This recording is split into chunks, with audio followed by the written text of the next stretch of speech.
Welcome back to Talkin' Shit, where we are talking all sorts of shit. Schitt's Creek, that is. I'm Jess Sterling, and today we are talking about Season 3, Episode 12, Friends and Family. And of course, as always, I am joined by someone who really wanted to soft launch the podcast, but I said, no, there's only one way to go, and it's to hard launch the podcast. Stuart, how are you? That's a bold-faced lie. I remember deeply a trailer going out before this. That's as soft a launch as you can get. So true, though. And of course, we're not alone. We are offering the friends and family discount for this one special librarian, Todd. Todd, how are you? I'm good. I just like to praise both of you for making a podcast that I would listen to even without the nagging sense of obligation. I'm Todd, I'm so excited that you're here today to talk about this episode. It feels like a big one. It feels like a bit of a we're putting a what is it, flagpole? Is that a thing? Is that a sports thing where you put the thing? What is it called? A flag on the thing on the ball I don't and know the kicking. Why did I go for a sports metaphor? I don't know. Like usually flags in sports are like bad things. It's we're like planting a flag. Planting a flag. That is not. Yeah. What is that? Thing. It's like more like a war I don't know what colonizer thing. We're playing a flag claiming this. I don't know why I'm using metaphors for things I know nothing about, but this feels like a big episode. So Todd, tell us, you've been here before, but tell us why you chose this episode in particular to come on for. Well, I chose this episode because it finally let me know why Stuart likes tea so much. It's not because he's British, it's because he smokes the reefer. So that's... No, it's so perfect.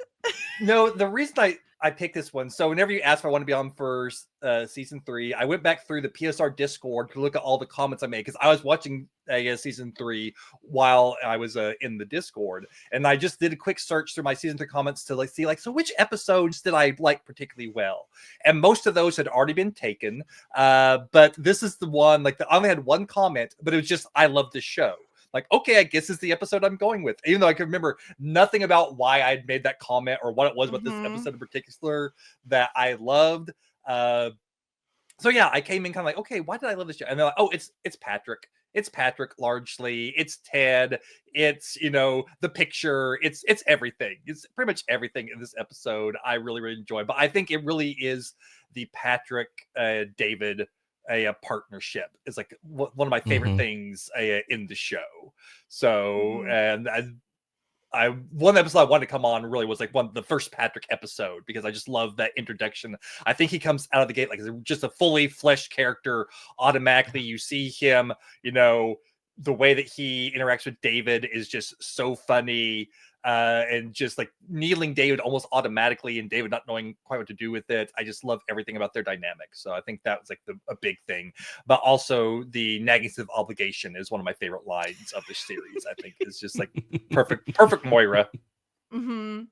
Yeah, Stuart, broad thoughts on this episode before we dive into a little bit deeper. I think this is one of the strongest episodes we've had so far. Because it nailed, we've always talked about this, weird Venn diagram of, things we want to happen in the episode. It pushes things forward. We got good, in-depth character kind of, details and progressions. And we also got some really, knee-slapping, funny lines out of it. I adored this episode. To the point where, as I was watching it, I was messaging you all caps, as per usual, when certain events happen that I'm screaming about, and then I watched it again on my own and screamed to myself still because I was just so happy with it all. It's wonderful. Yeah, it really is a fun one. It's yeah, it has good vibes, it has comedy, it kind of has a little bit of everything. So let's do a quick recap. Before we do that, don't forget to subscribe. Find us on YouTube. You could see our beautiful, lovely faces. We don't have any wigs to discuss this episode, unfortunately, because Moira just isn't giving us, okay? She's being very greedy, and she should have a nagging sense of obligation to give us more wigs, but she hasn't, so it's fine. Let's get into our recap here. Get ready for a grand opening. Scratch that, a soft opening. or maybe a semi-hard opening. Either way, Rose Apothecary is open for business. David is nervous about opening the store, so he wants to do a friends and family soft launch with 25% off. But when word spreads of this exclusive launch, of course, the entire town and all their friends and family show up. So, I don't know what to say besides. Yay, David! Yay! Meanwhile, when Alexis finds out she's passed her classes, her and Ted share a celebratory kiss. They both are very awkward about it. And by the end of the episode, Ted tells Alexis that he thinks they're better off as friends and coworkers. Oh, he got her some kind of stick pencil, which I don't know that would scream Alexis to me, but maybe it's more of a administrative assistant gift. Either way, Moira surprises Johnny with a massive portrait of the family that was apparently being hoarded by the Van Helsens. And unfortunately, both physically and metaphorically, it no longer fits in their lives. Oh, and Moira paid extra to have her eyes follow you whenever you walk around the room. After seeing their children thriving in the new lives they've created for themselves, the Roses decide to move on from their old life they shared in the portrait. Stuart, what did you think of this truly ridiculously sized portrait? Could have been bigger. Like, I think it could have been double the size, like, maybe. If you're going to get a portrait, go all out. Like, I'm not sure if you've ever, like, seen full-on historical portraits of, like, monarchs. Or, because, I mean, being British, I've seen a load. Every school trip was to go see some form of big castle or something with some sort of big portrait. They're humongous. So if you ever get the chance to get a portrait, you may as well go all out and have it be huge. But, I mean, I guess if you can afford a portrait, you're going to have the space to accommodate it. I don't think anyone really anticipates having a giant ass portrait like that in a tiny little motel room.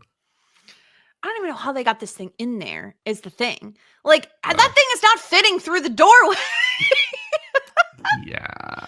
I think we give them a little bit of leeway on that, maybe. Mm-hmm. I think there's like some little kind of, we always talk about how we kind of go a bit too in depth sometimes with this, because I don't think a show like this is meant to be recapped and really analyzed as much as we sometimes do. Let's give it a thick on parts. Let's just ignore the fact that they quite obviously wheeled it around the front of the set through the cameras and Look, Roland was willing to take, increasing amounts of money to help them put it in. So Roland went the other way. That 40 to 50 to 60 to however long it took him to finally get Johnny to pay him, that was money well spent. Mm-hmm. Yeah, really just ridiculous. Just ridiculous. I love this portrait. I love the fact that none of them are smiling in it, and that it's not Alexis's body. It's just her head, because she wasn't there to sit for it. It is, because it's based off of the promo image that they put out for season 1. So it's like, or some season that they did. I've seen it somewhere. It's 100% Annie Murphy's body. But yeah, it's the idea that she has just been substituted in throughout her entire childhood with like them attending someone else's graduation, or at least celebrating someone else's graduation that hers was going to be hosted at. And obviously Moira not knowing her name. Poor Alexis. She's always hard done by in her childhood, despite being lavished with copious amounts of money. Yeah, I just love what this portrait represents, where it is just such an obvious relic from their time being incredibly wealthy, but disconnected from one another. That's not even really Alexis in that sitting there for that photo. None of them are smiling. It is truly larger than life. And Todd, one of my favorite things is, I think in some other show and some other sitcoms, they would have been like, oh, I wonder, were we really happy? And they would be like, no, now we're happy. Now we have everything. But this show, no, they're like, oh yeah, no, we were deliriously happy. Yeah, that's one of my favorite moments of the episode, is just Moira going, oh, deliriously. It's like, we were so happy. Like you said, because it is such a zig when you're talking to Zach. But at the same time, while it's undercutting that idea, they are also recognizing that things have changed. And yes, they were very happy when they were ridiculously rich, but it was a different type of happy. It's like they were happy, but their family wasn't a family. I Right. think Johnny and Moira might have felt like a family, but they were, using that money to buy off David's galleries. So David was happy, but he was happy because of a lie. And Mhm. Alexis was happy, but she was happy because she was gallivanting around the globe, learning how to sneak through borders and do who knows what. Passing a driver's test is difficult in a burqa, David. So they were happy, but they weren't really happy. It's a different. Yeah. Didn't know what they were missing out on. And I feel like there's so much proof in this episode of how much they've changed, Stuart. Like, there is even a moment when David is telling Moira and Johnny about the soft versus hard launch and, the grand opening and all of that. And he's like freaking out a little bit. And Moira's like, oh, I don't know. This doesn't sound good, David. But he's leaving the room and very out of nowhere, and it's not, no time is spent on it. Moira says, "We love you." And Johnny says, "Keep reaching, son." And Stuart, it brings me back to that moment when Moira struggled to tell her children that she loved them in like season 1. Like, look how much has changed. Yeah. This is why I think this episode hits so well, is because it's a real kind of gut punch when you look for kind of those changes. Like the small little like calling out and saying that like she loves him would never have happened before. Like Yep. they're too kind of buttoned up.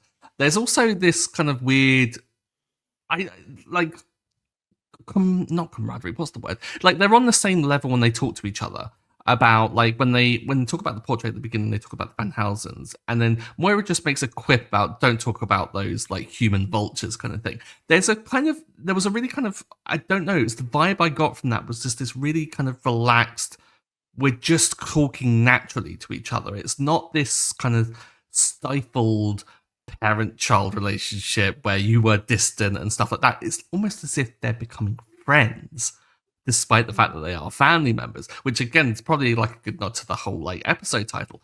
But these small little touches just layer everything so well, because by the time we get towards the end and Johnny and Moira are clearly so proud of David and Alexis for their achievements that come out in this episode.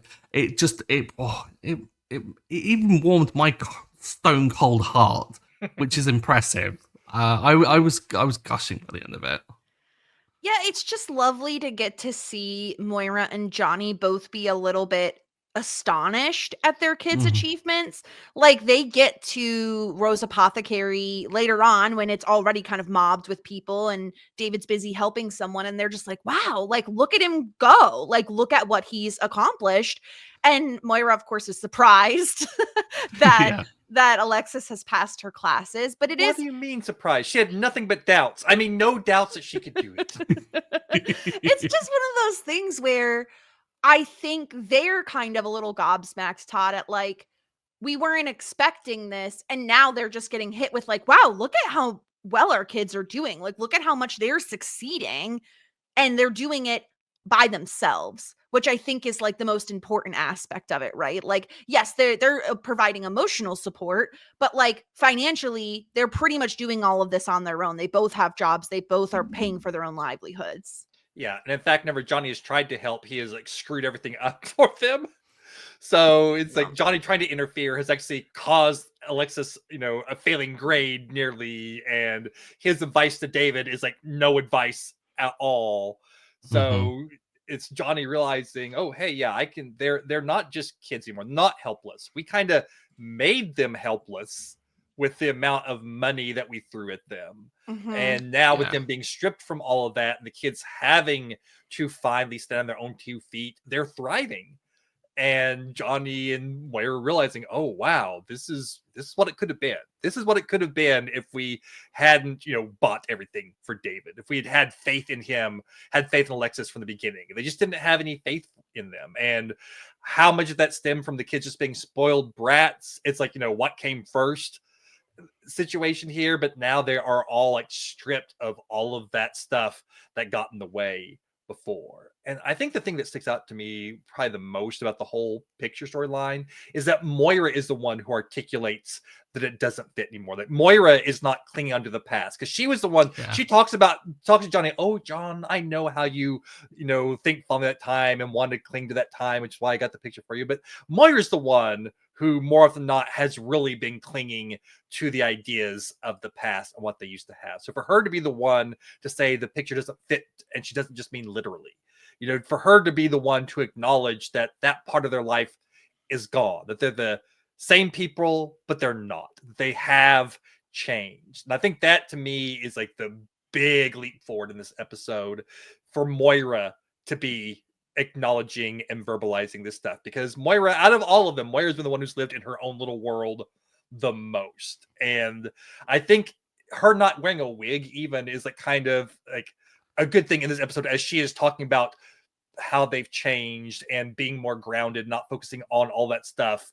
If she was in one of her crazy wigs, I think that statement might not have hit as hard as just a normal hair, open to the world Moira saying it. I think gives that statement a lot more power.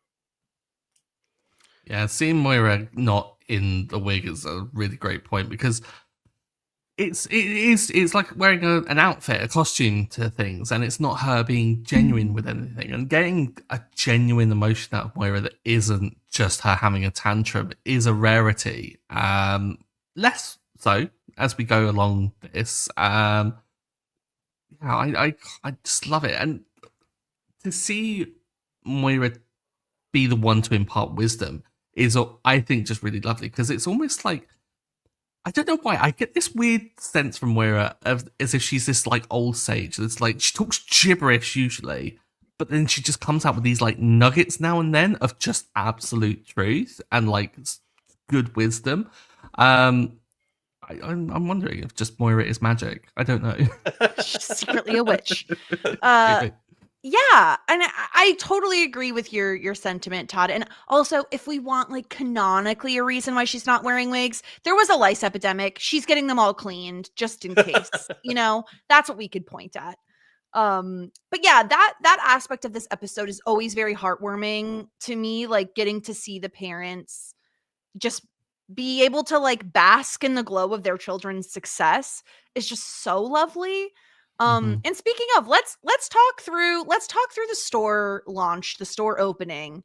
I really felt for David Stewart, because this is difficult, right? Like he's nervous that he just spent all this time and money and energy, and this is where the rubber meets the road. This is where he will find out if he will be successful or not. And so there's a lot riding on this, and I think he's just nervous I think that's why he wants a soft launch. He's like, well, we can like dip our toes in and see what friends and family think. And he's trying to attract business with like a 25% off discount. And I really felt for him. This is like, because this is something that he knows he's invested all of himself in versus his parents' money, Mm-hmm. Yeah, that with them paying for all of his exhibitions in the past, I think that really shook his confidence, because yeah, it's not the same as it once was, but then he's also had the rug pulled out from him, because he always thought initially that he was the kind of creator of his own success, and then to find out that it was attributed to other people. Surely, even if you are assured with what you're doing, if you've got Patrick there kind of like singing your praises, you're still going to have that doubt of, what if I was only ever successful because of them paying for it? Because there's so much unknown, like, and I think what with David's pessimism that he always exhibits, he's always going to go to that rather than thinking, well, I could have been this success on my own before had they not paid for it, but he'll never know. But so he'll always go to like kind of what the worst is. So to see this come out from him wanting to do a soft launch rather than and like bring in the discounts and stuff like that is so sad in a way, because he should have confidence in what he's doing. Everyone is telling him that it's a good idea. And I think it's funny to see David go through the day and for this soft launch to kind of like spiral a little bit away from what he envisioned it to be. But him to focus on the negatives of that rather than seeing the positives of, holy shit, there's a lot of people coming, and a lot of people that are excited to come as well, and they're all going to come and spend money. It's not until the end where he sees it in practice that really kind of clicks. And I've just got to sing the praises of Patrick for it, because if it wasn't for Patrick pushing him and poking him into a direction of appreciating what good he does do, but also pushing him out of his comfort zone into trying things that he's not willing to do, maybe it wouldn't have been as much of a success. I still think it would have been, but I think obviously with Patrick kind of putting the word out, it was more of a success. Yeah, it's Todd, you mentioned it at the top of the podcast. Patrick and David make such a great pair. And I mean that in multiple ways, right? Like business partner wise, right? The little things that David isn't focused on, getting the electrician in to fix the lights and, those sorts of things, the businessy side of things, Patrick really excels at. Whereas the creative side, that is all David. So they really are just a perfect fit for one another. And on top of that, I think personality wise, they really mesh well together as well. Like Patrick is very even keeled. He doesn't seem to be rattled easily. David is just rattling at all times. I think like he's a little bit more of an anxious mess. And so I think they just balance each other so well. And to on top of that, have the banter that they have, I think is what like immediately endears people to these two, is that they can kind of joke back and forth about the open bottle of juice and who has a sloppy mouth. And it's just fun the whole time. Yeah, Patrick does such a good job of grounding David, and David's never fully grounded. You just cannot fully ground David, but Patrick keeps him from completely spinning off into the stratosphere whenever his anxieties are happening. And David can only do so many things in a day, so Patrick has to be one to kind of pick up the slack for the more mundane things. But Patrick's learning. We saw that with the frame that he picked out for the birthday present last time. So Patrick's starting to learn that. But yeah, they really complement each other with their skills and their temperaments. And because I think Patrick never would have like gone into a business by himself. Patrick never would have had like the ideas for this, but he recognizes the potential and is willing to invest in that potential. But Patrick wouldn't have come with the idea of like doing the locally sourced products under the Rose Apothecary brand. And so their skill sets mesh really well. And then, yeah, just the banter, like you said, the nagging thing of obligation is one of my favorite lines in there, but you have a sloppy mouth from Patrick after the whole sloppy mouth, like that callback is just great because it's just like so, it's it's kind of stone faced, but also there's a little bit of a gotcha, hoist on your own petard there that he does. Like just the little digs that he does, but they're so obviously good natured, loving digs. It's like between friends. It's not like the nasty put downs. It's just like friends ribbing each other. And we saw it's very flirty almost. Like I feel like sloppy mouth is like a very flirty thing to say, as well as sharing someone's juice feels like very intimate. Like I wouldn't just share juice with anybody, Yeah, if I will ding Patrick for anything, it's like just randomly drinking a juice that David had already gotten out. That's just like, yeah, they could be sick. You don't know. Come on. I am so glad that you're on the same page as me with that, guys, because I was like, there watching. I know they're flirting. I know that, like, kind of maybe they're a bit more kind of like intimate than other people are. No, don't just drink someone else's juice. That's just a no-no. Whether you are in a relationship or not, you still are. Oh, so my question would be like, I guess, okay, let me think about this. If I was out somewhere, it doesn't matter. Would I just steal? I think I would. If I was like dying of thirst, I would just take a sip of my husband's drink. Like I wouldn't think twice about it. I wouldn't do that with anybody else on this planet though. Like I would ask anybody else first before I did it. But no, I would just take a sip, I think. Well, that's because you guys already do like adult. You guys already do adult kissing. So we already have sloppy mouths, yeah. So might as well. Yeah, it is gross. My very first boyfriend, I remember his grandmother had a thing, like a very specific nitpick. She was like, "We don't share cups." So like, if I remember, I had a huge faux pas. I like drank out of his cup or something. at her house, and she was like, "We don't share cups," and I was like, "Sorry." And I'm like 17, so I'm like shitting my pants, like I'm terrified. Yeah. Anyway, yeah, it is very cute though. It is like something very intimate about sharing a juice. But I do love that this like lovely moment of them hugging at the end of the episode after like the success of the opening, and the lights just start flickering. Like that is what breaks it up. That it breaks the tension immediately, and it's like, well, okay, well, we got to get an electrician in here or more YouTube videos. And it's long also hug. Yeah, it was a long hug. But I think it's also nice that Patrick wasn't perfect. Like he like came in, he watched a bunch of YouTube videos to do the lighting, and it worked for a while. But he obviously wasn't perfect at it, and was going to like had to get someone in. And I like that because I feel like other sitcoms, like Patrick's the perfect guy, is doing it's. Most other sitcoms, people are completely super competent or super incompetent. And not like a nice, normal level of like, oh yeah, I watched some videos and I think I got this figured out. And even Patrick was like, yeah, we probably have to call someone in later. I'm not 100% sure I did it all right. But I thought that was a nice touch to ground Patrick as a character, as a more realistic character than just like this perfect guy who's coming in and doing everything, perfectly. I like that you have like the little, he's human. He has, I wouldn't call it a flaw necessarily. Like the drink thing was a flaw, but the light thing was just like, he's not perfect. He, strives and tries, but he wasn't just the immaculate handyman immediately. Yeah, he'd been so unlikable if he had come in and just fixed everything and made it perfect. And I love that there is this kind of equilibrium between them of like, well, he can give that stuff a go and he can be the trier and he can kind of like adapt to things and fix lights based on stuff on YouTube, but David still gets to get on his high horse and be like, well, you didn't do it exactly right, did you? This is why we call the electrician. And there is this kind of good way of them being able to poke each other in the right ways of just like kind of having a bit of banter between each other.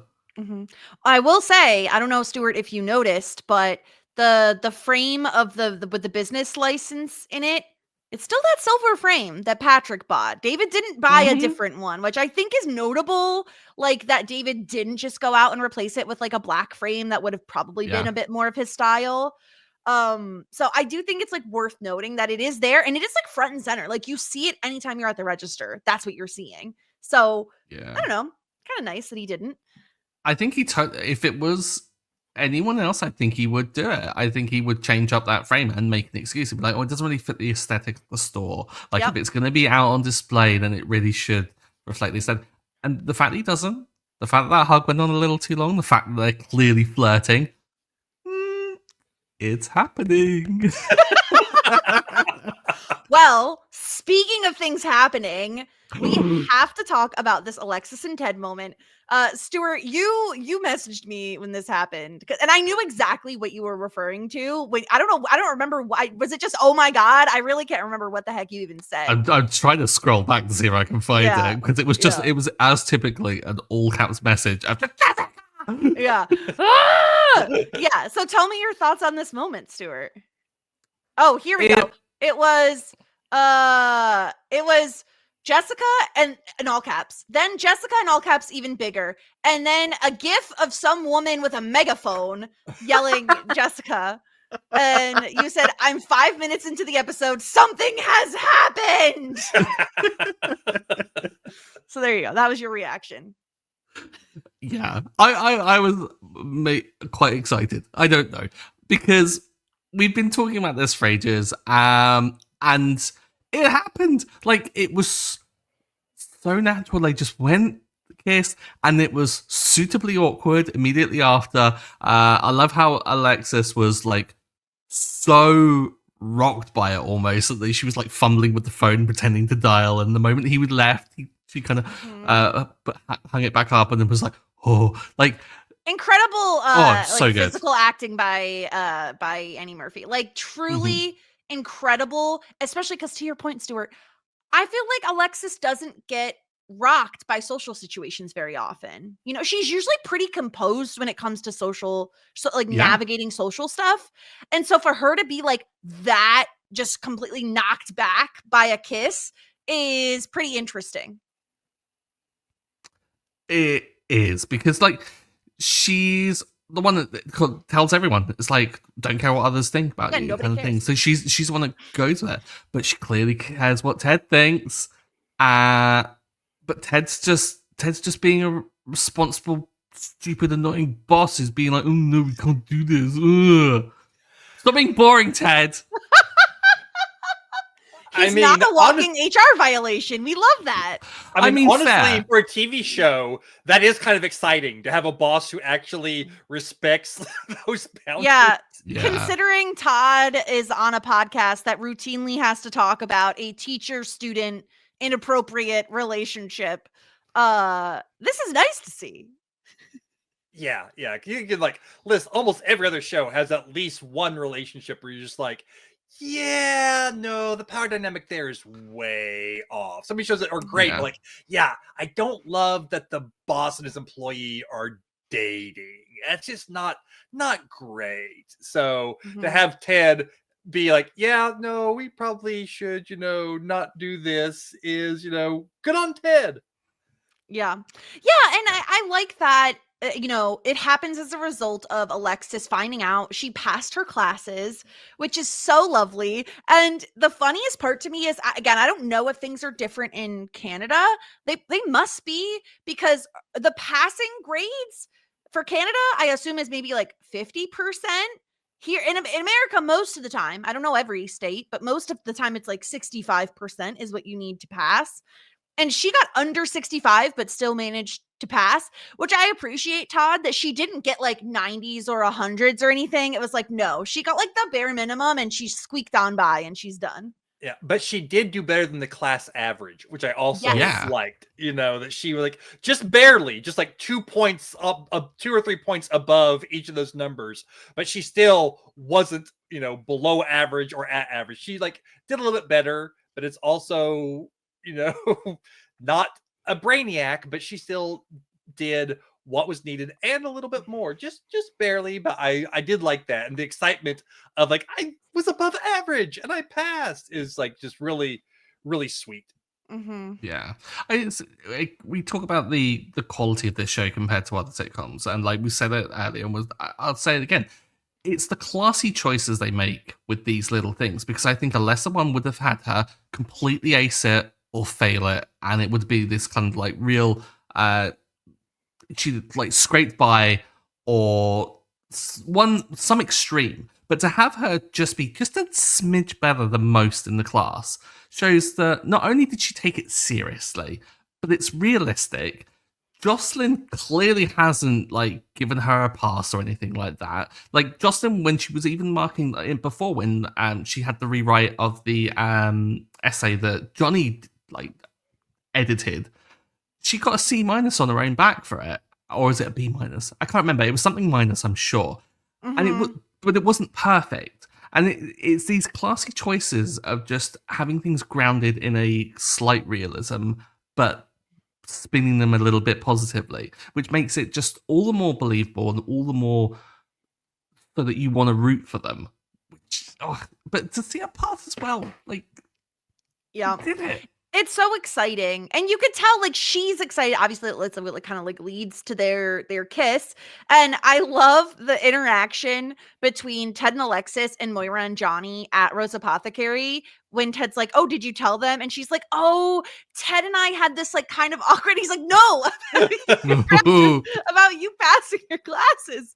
It's just so cute, and I really love, Todd, that we get that moment with Ted and Alexis outside after they shop, where he gives her the stick pencil that he's like, it costs way more than I thought it would. I hate when they don't put the prices on it. I'm like, me too, Ted. Same. But she goes to try to kiss him and he stops her. Like he's being the responsible one, the adult in the room in this moment. Yeah, which in some ways isn't surprising, because just from the whole work environment, that he's the adult in the room. Just like the whole conversation, like, yeah, if the grades are bad, I might have to take the afternoon off. It's like, nope, that's not going to happen. He might be completely, I know.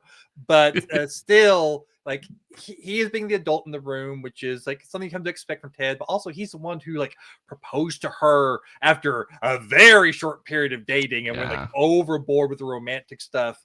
So it's maybe a little surprising that he's not diving back in at the first opportunity here. But I think he was hurt by it so much that he has like kind of like grown and is like not wanting to expose his heart to that danger again. So he's like, yeah, I can see this is a slippery slope. And we're saying that it's just adult kissing, like whenever your parents kiss their friends, I guess that's a thing that happens. I'm not really I am not a big proponent of like kissing your friends. Like if you do you, I guess is how I feel, but like I'm not looking to like exchange germs with all my friends constantly. No. You know, I'm not even really a hug person, so I'm like certainly not a kiss person to people I don't know, and definitely not a mouth kiss to like people that I'm, you know, like no.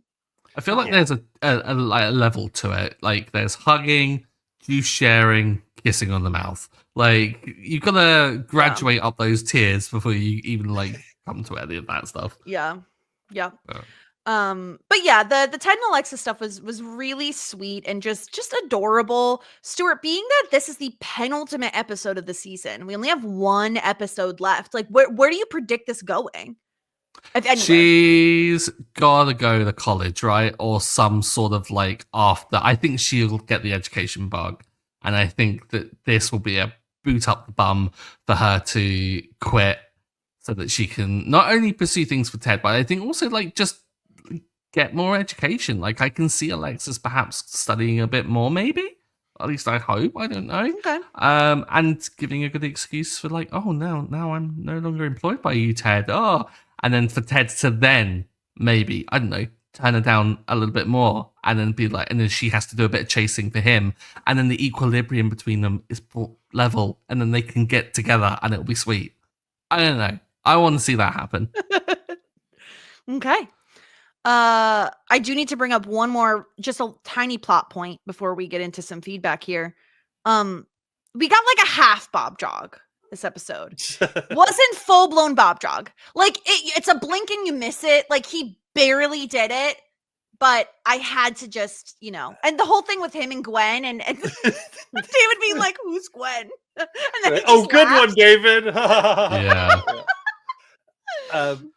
One thing I wanted to bring up is the scene where Johnny moves the picture into the office and Stevie reacting to it, because that whole sequence, everything out of Stevie's mouth, and that is great. It's like, been meaning to have my family portrait airlifted in, or it seems a little it feels like understated she's watching me. Yeah.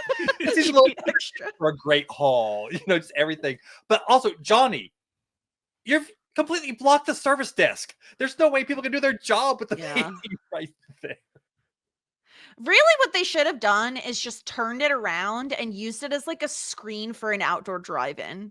Like, it's so huge. Like, what else are you going to do with this thing? It takes up the entire motel room if you laid it like flat down. Like Moira says, sheets won't even cover it. Yeah. I love that they're trying to like hide it with sheets.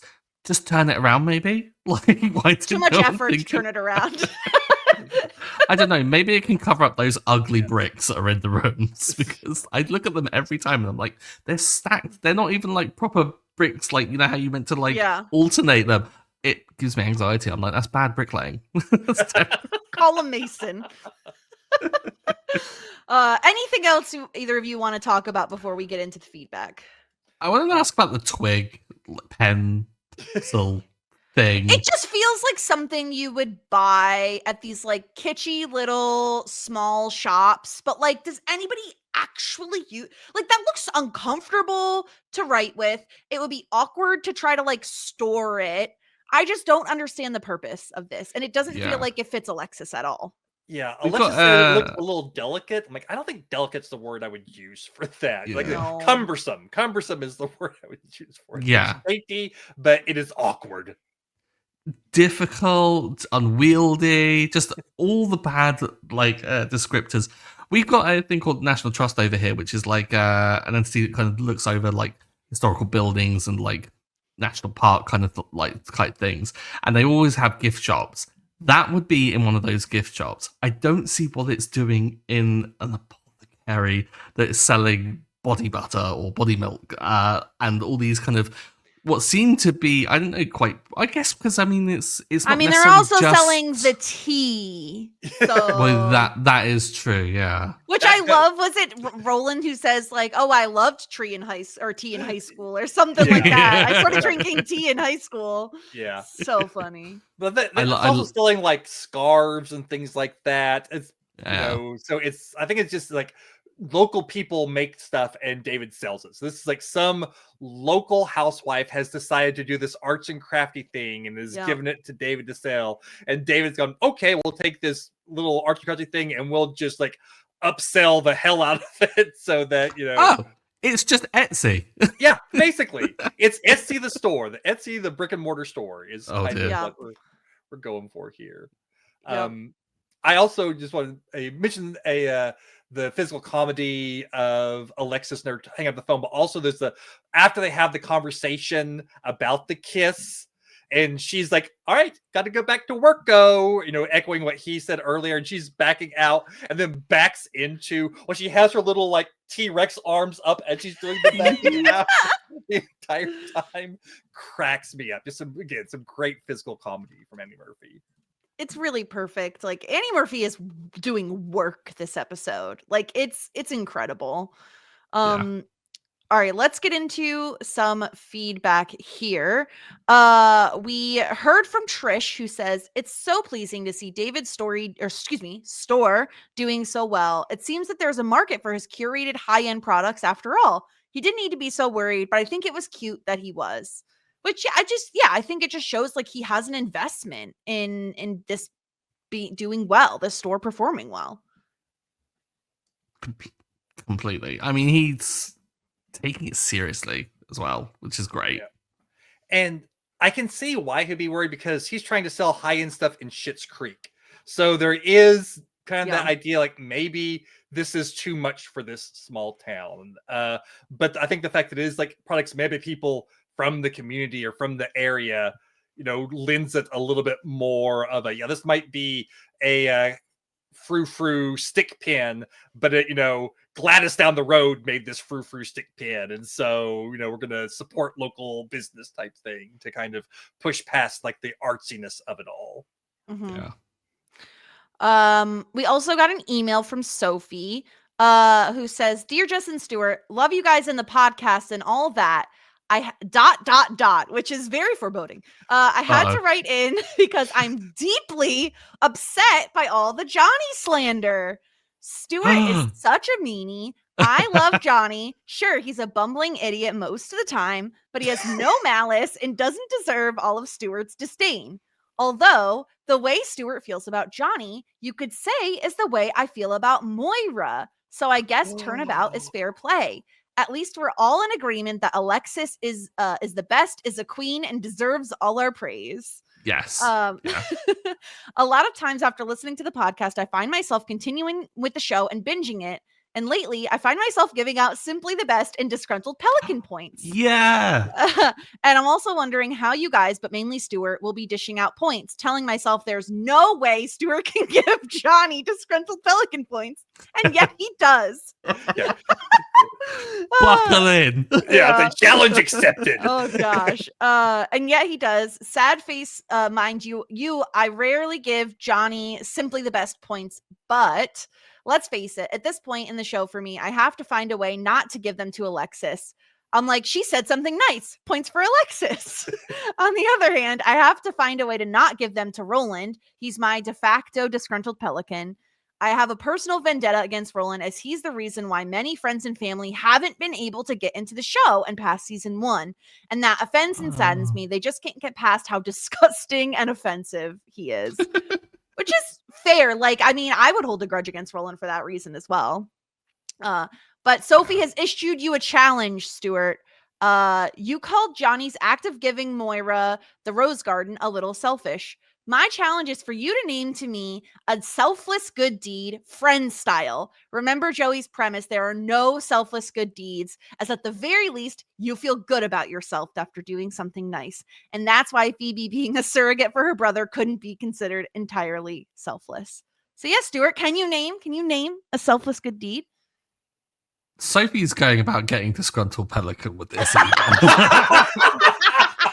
Because I am totally called out. I can't name a selfless good deed. Yeah.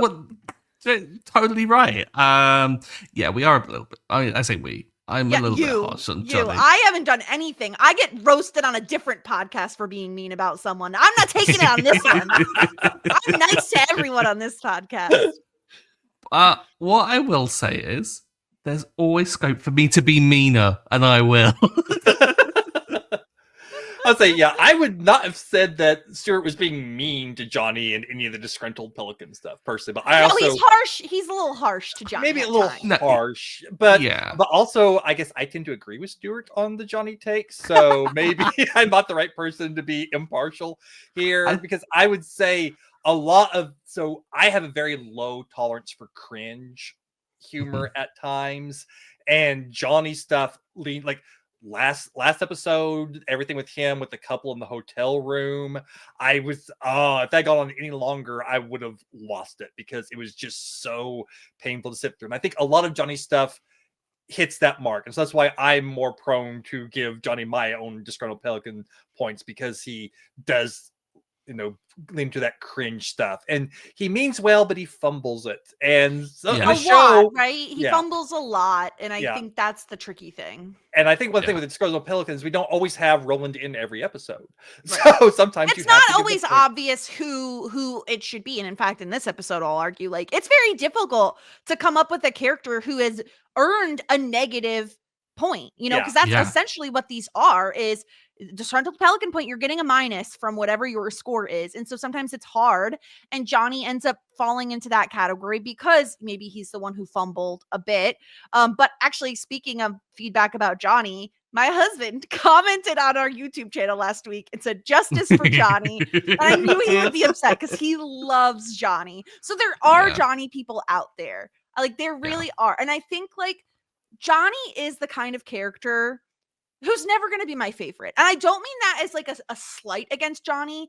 I am the person who loves the like out there extra characters like David, like Moira.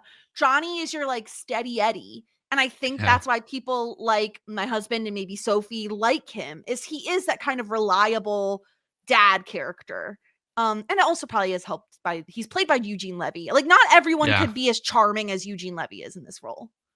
No, if it was anyone else playing it, it would be, I think, justified disgruntled pelican, but a lot of times because the delivery just wouldn't be there. I think I default to Johnny a lot because it's the symptom of him being the straight guy in the comedy duos. There's always someone more eccentric that he's playing off of, which is why I think the pairing with Stevie works so well, because Stevie is that straight guy in the comedy duo all the time. Like she's the one that is the kind of like hard wall that David is kind of bouncing up against with all these stupid kind of ideas and things. So for Johnny to have that, and for Johnny to then be allowed to have these kind of more absurd kind of moments, like the portrait is ridiculous when you think about it. Like it maybe makes sense in the kind of lore of Schitt's Creek, what with what they've been through, like their history of these like kind of multi-millionaires. Of course they would have a portrait like this, but when you look at it, it's a big portrait of them. It's ridiculous and it is absurd. But I think we kind of, because we're in the world now and this doesn't seem that absurd, it kind of lowers that absurdity level a little bit. So, but it's nice for Johnny to be able to have that kind of like role now, which I do like. Maybe I should stop giving it to him as default. Well, we'll talk about it because we're going to have to give out some points this episode. I was going to say, because this episode is tough. No, I'm really get struggling. I have a pitch. I have a pitch once we get there. I have a pitch for someone too. So. Okay, great. Oh, so, fantastic. Let me finish Sophie's email. She concluded with, in all seriousness, though, I love the podcast and your banter. Really looking forward to the end of season 3 and season 4, which is my favorite. Warmest regards and best wishes, Sophie. So thank you so much, wonderful. Sophie. We're not giving you a disgruntled pelican point. If Stuart ever tried to do that, I'd give you a simply the best point, and it would even out, so it's fine. I wouldn't dare. I'd say it's all in jest. Okay, let's get to our ratings. Speaking of, So we have our Simply the Best and Disgruntled Pelican point. Let's start with Simply the Best. Todd, who was Simply the Best for you this episode? This was a super hard episode to come up with choices for both categories because so many people are great in this episode and there aren't very many people who aren't great in this episode. I think I was struggling the most. I was going back and forth between Patrick and David. I think like my two top ones.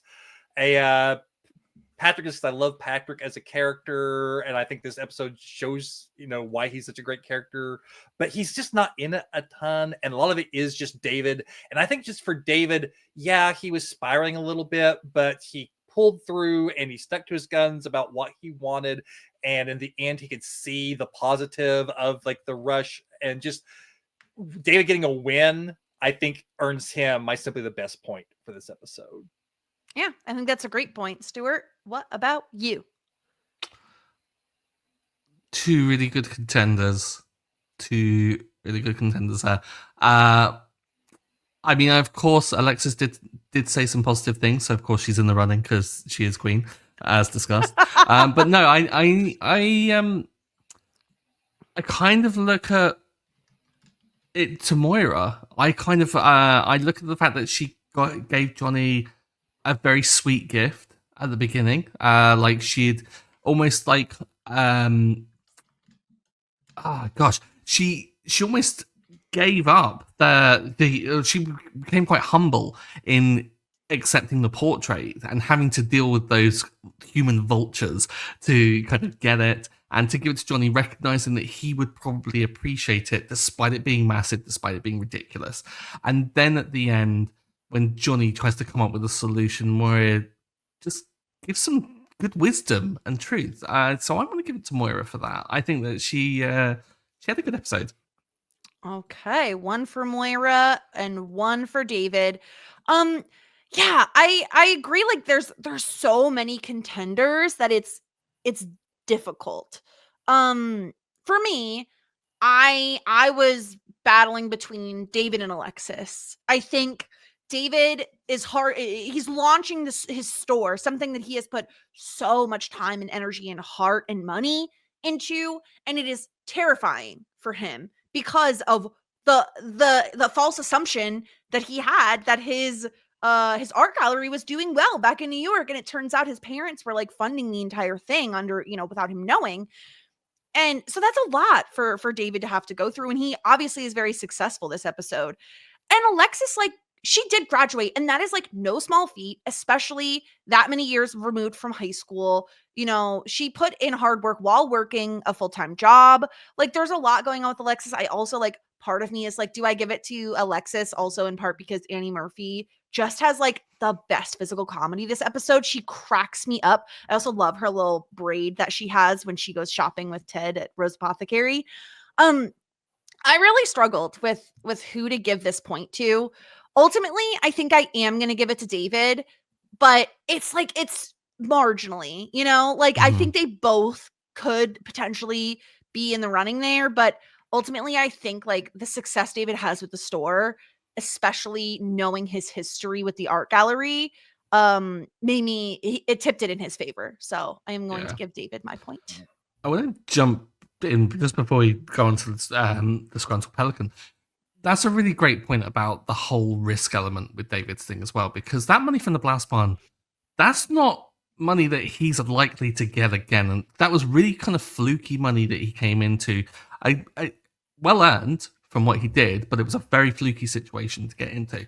And to take that being your first real success in this whole thing and to invest it in yourself is a huge kind of undertaking and a leap of faith in your own kind of abilities.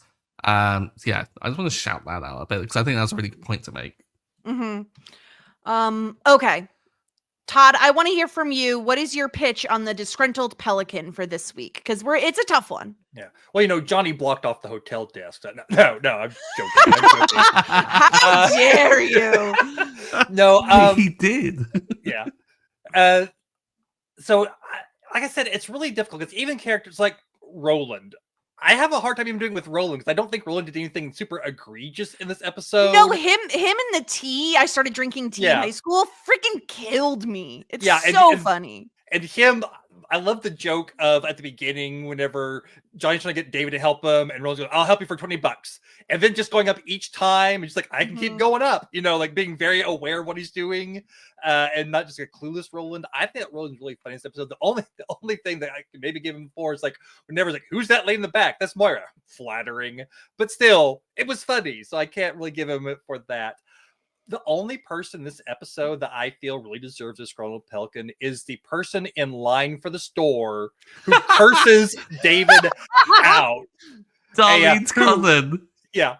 I am a headcanon. That's part of Twyla's family. I am headcanon that is part of Twyla's family there that we always hear stories about. But yeah, that customer, the disgruntled customer in line is. What does she say? Who the F are you? Is that what she said? Yeah.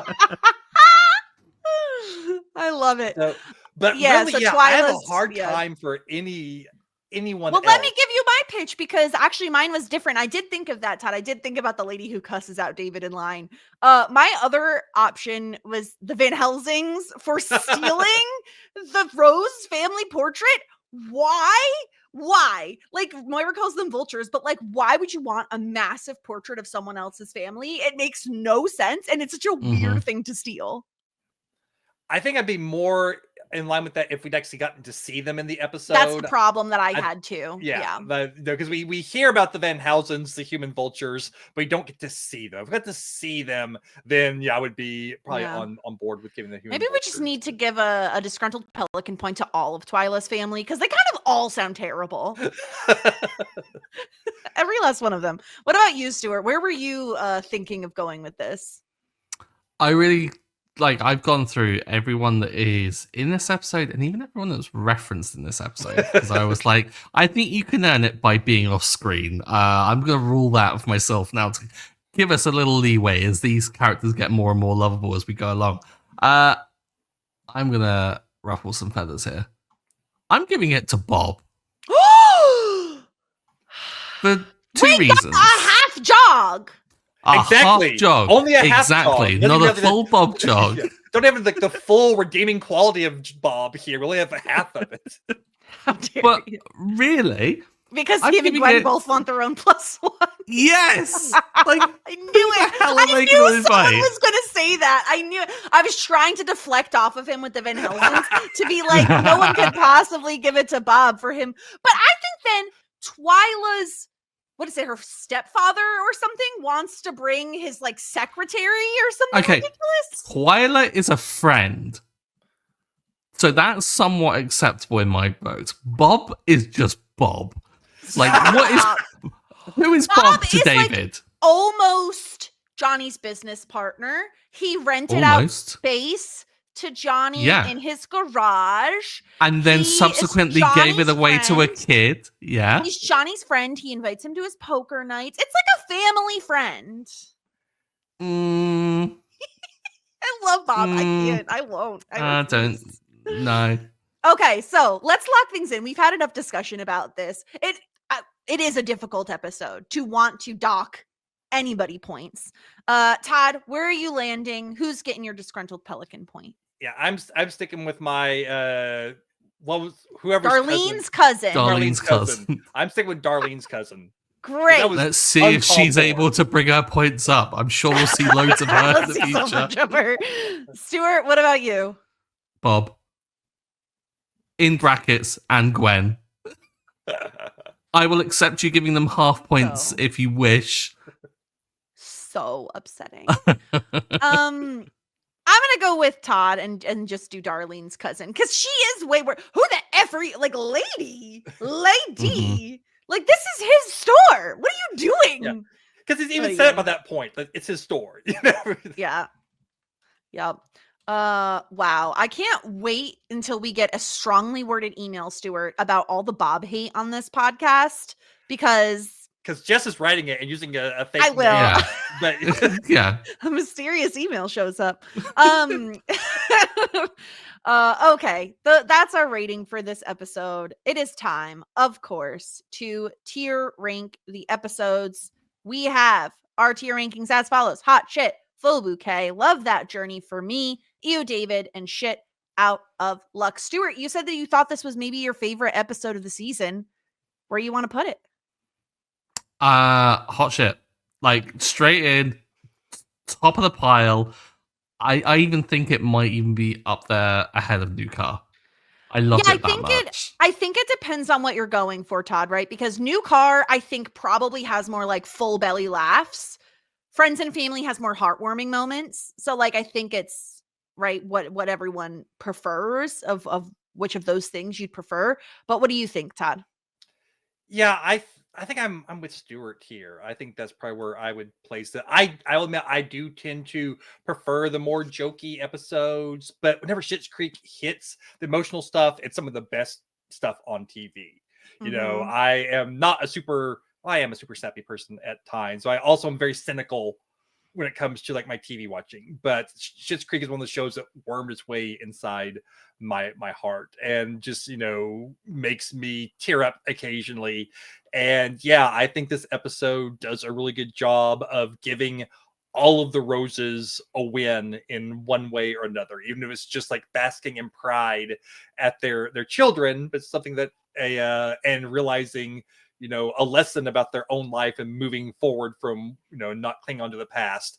I think that it's just all done really well and put together really well. Again, this is an episode where we had to struggle to find someone to shout out as a disgruntled pelican.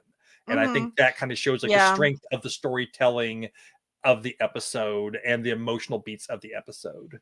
Yeah, all three storylines were incredible this episode.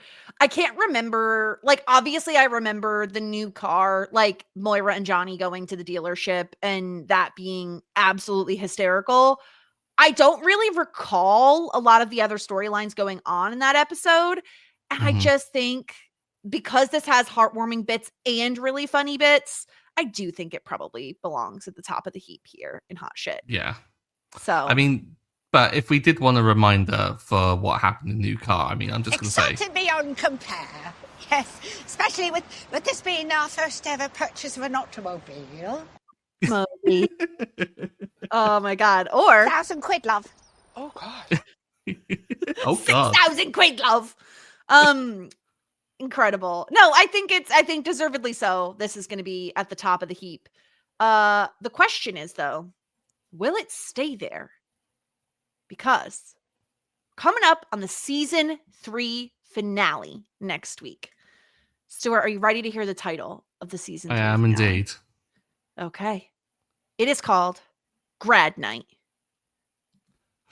We're getting a party. We're getting a party. Alexa's going to quit and her and Ted are going to hook up. I predict it. So that will be next week. I mean, I don't think it's like going to be surprising to hear that, like, I mean, listen, I've said this on like every podcast I'm on. I love a premiere and I love a finale. And like Schitt's Creek finales are incredible. So I'm so excited to talk about next week's episode next week. It's going to be so much fun. It's Grad Night, baby. This one is really great too. Obviously, like it's the top of the pile, but I'm going to be interested to see if it retains its position after next week's episode, considering it's a finale and finales are big. They're events, you know? Yeah, I will say the finale was like my number one pick of an episode to be on for, but someone to beat to the punch. So, yeah. So, Grad Night next week. Very excited. Thank you so much, Todd, for coming on and chatting with us and debating out with us who deserved that disgruntled pelican. Because coming into this podcast, I was like, I truly have no idea who I'm going to do this to. Like, no one deserves this episode. Everyone's great. I love them all. Yeah, well, thank y'all for having me on. It's always a pleasure to come on and talk some shit. So happy to be here.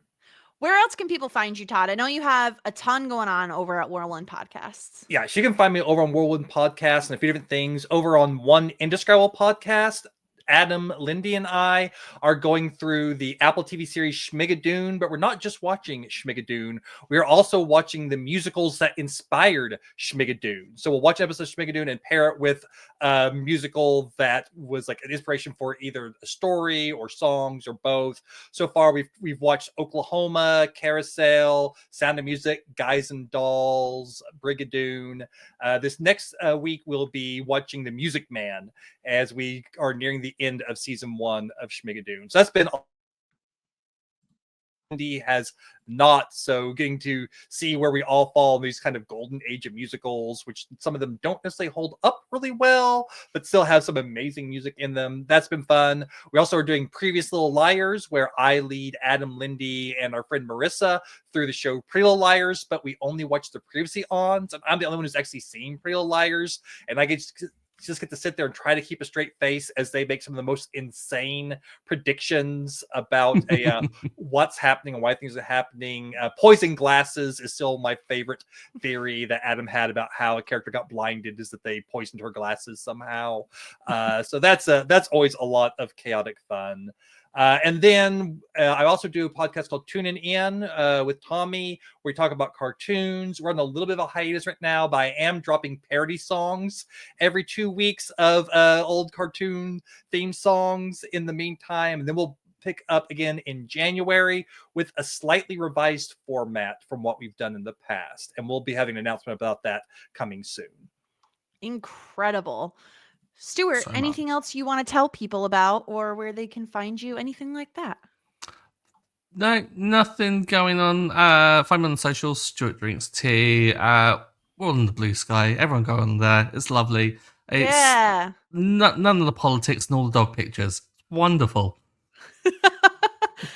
You can find me at the Jess Sterling on the aforementioned Blue Ski. And go find Shit 90 Shows Taught Me now on YouTube. We've launched a YouTube channel over there as well. So go check that out. Sarah and I launched it. We premiered it with a presentation via slides, Google Slides, where I told her all about the truly unhinged movie North. You're welcome. Thank you, Todd. Todd recommended it. It is unhinged, and there's like so many famous people in it. So go check out the presentation. Even if you don't watch the movie, honestly, you kind of don't need to. Be Sarah. Just enjoy the show. So go check that out. And next week, we'll be back with season 3, episode 13, aka the season 3 finale, Grad Night. So until then, everyone, warmest regards. And best wishes.